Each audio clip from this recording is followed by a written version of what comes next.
Yeah. So thank you for those, or thank you to those of you who have joined. I know, although we're all stuck at home right now, everybody seems to be really busy this time of the year. So thank you for making the time. This is our first virtual craft night, and we're really excited that we could do this. So many of you have already seen Kat. Kat is from Kat Made That. She will be hosting tonight. Sorry, my dog's barking in the background. I apologize. Um, please use the chat box if you have any questions or comments.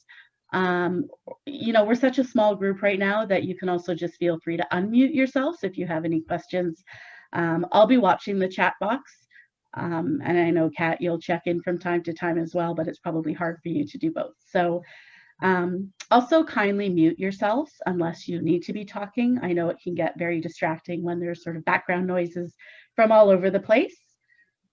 And if you find your connection is lagging, shutting your video off might actually help. So as long as you can see Kat and hear what she's explaining, I think all will be well. Unless there's any questions or anything before we get started, I will pass the floor over to you, Kat.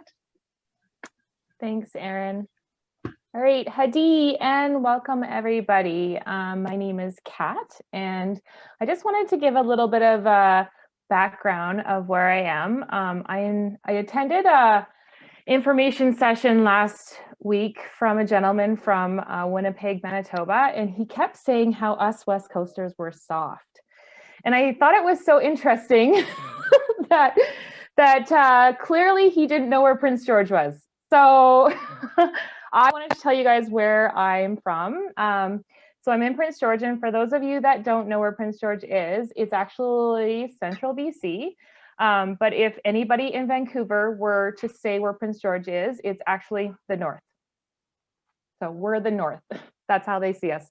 And I think that most people from Canada, when they say BC, when you're from BC, everybody just thinks Vancouver, right? And so we're not Vancouver. Vancouver does not define us whatsoever. We are a very small community. We're just 80,000 people. We live in a beautiful territory of the Lheidli-T'enneh, where we work, play, and live. It's surrounded by lots of lakes and trees and mountains.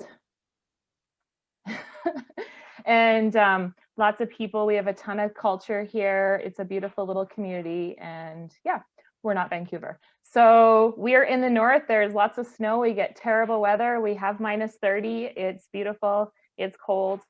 It's rainy sometimes. And we get lots of sun as well. So Prince George is where I'm at. So welcome. And tonight we will be doing the Merry Mail sign.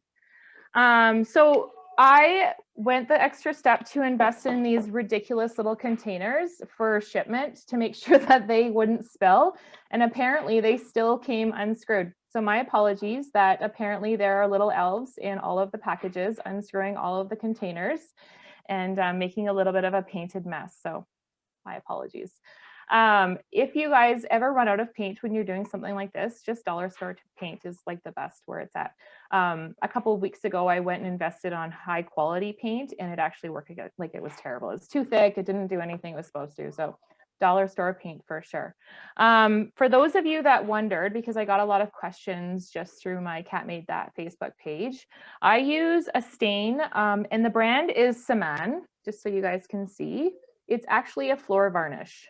I use it because it's water-based. It has no odor.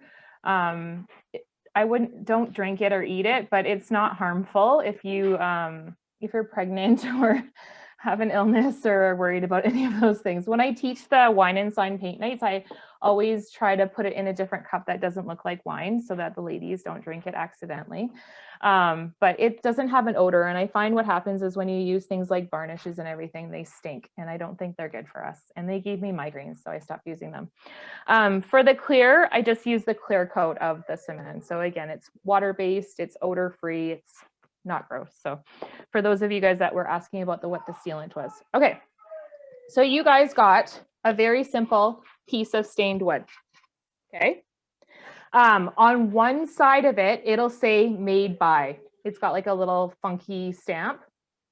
So that is not the side we are using. So just give me a thumbs up if you can see that you have a stamp. The reason I put this on there so you could A, put your name on it and you can remember this moment, but B, one of the sides has a clear coat on it. So the side that isn't clear coated has the stamp on it. So just make sure you're dealing with the right side. I just see everybody pulling their signs out.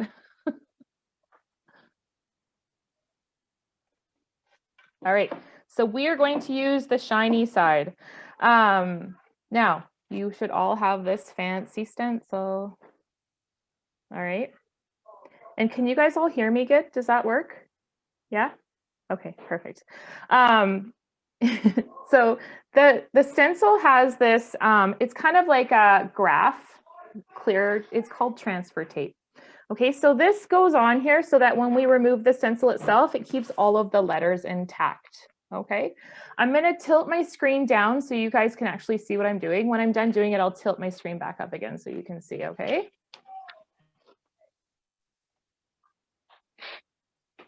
Make sure you can see it.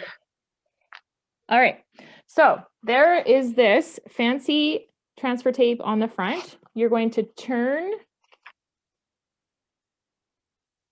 your thing over and then you're going to try and peel the backing off. All right, so it's going to look like this.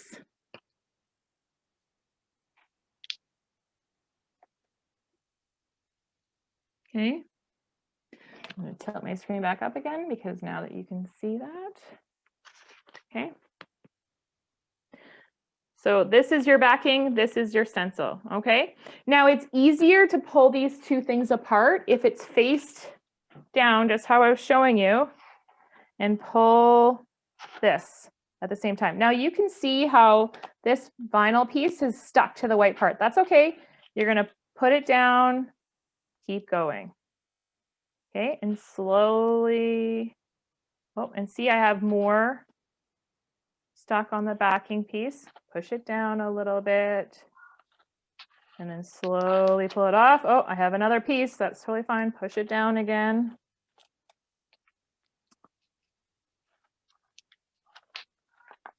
Keep working at it.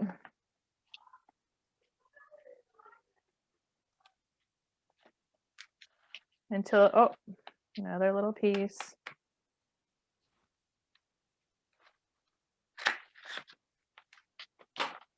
Until you have the whole sticky piece.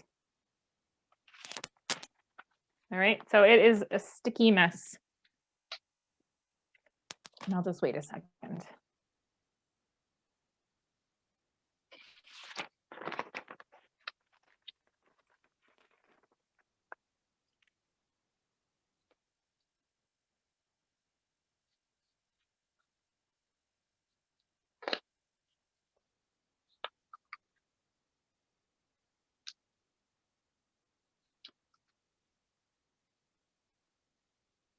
Good job, Janice.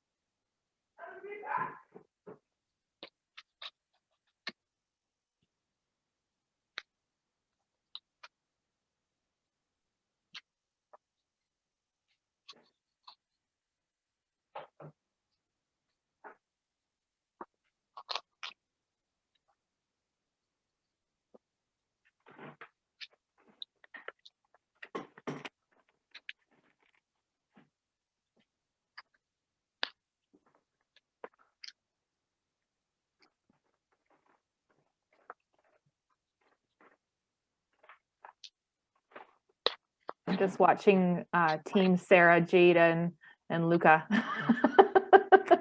It's a team effort.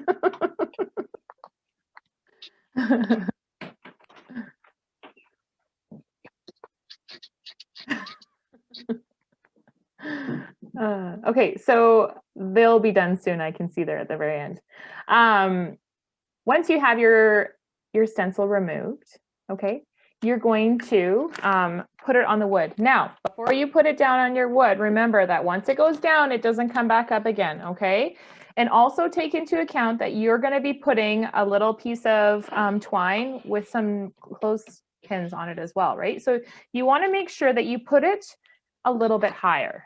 So on this one, I would say I put this one a little bit middle. I think I should have put it a little bit higher. This one, I think I would probably put it decently close to the top, just because I kind of want my string to come across here, and those clips are a little bit big, and so although they'll hang down, you don't want them to be in the way of your piece. All right, so you put that down.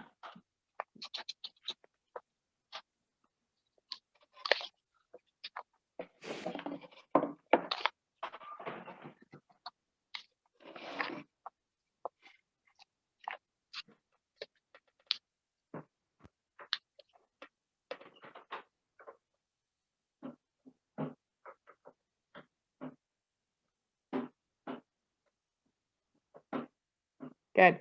Now, once you get it down, rub it on. Okay. Now, don't scratch it, because what happens is that tackiness from the adhesive actually will transfer onto your wood, and it'll be a pain in the butt. Okay. So just rub it nicely. Okay.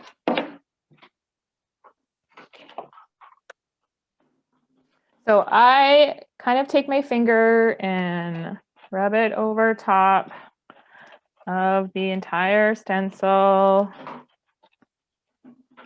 Okay. Once you feel like you have a good firm stick, you can remove this transfer tape. Now, if you start to pull this transfer tape off and this starts to come up, you just need to push it back down again. Okay.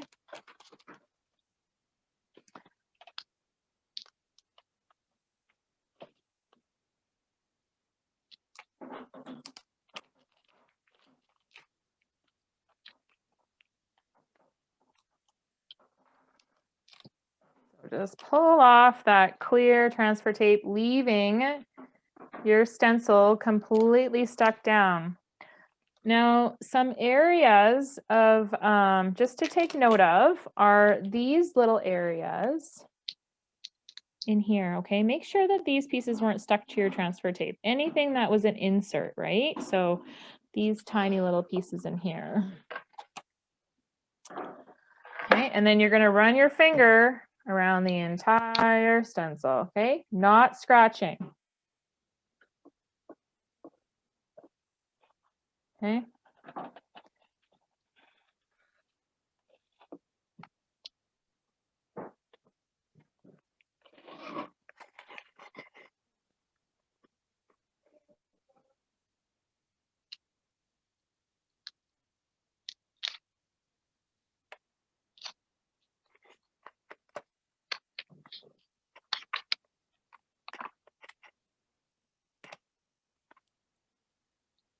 All right, your very next step to get ready for is you're going to be using your clear coat.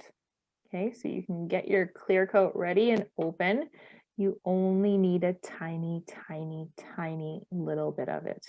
And you're just going to use your finger to put it on. So you can get that, just one finger, yeah.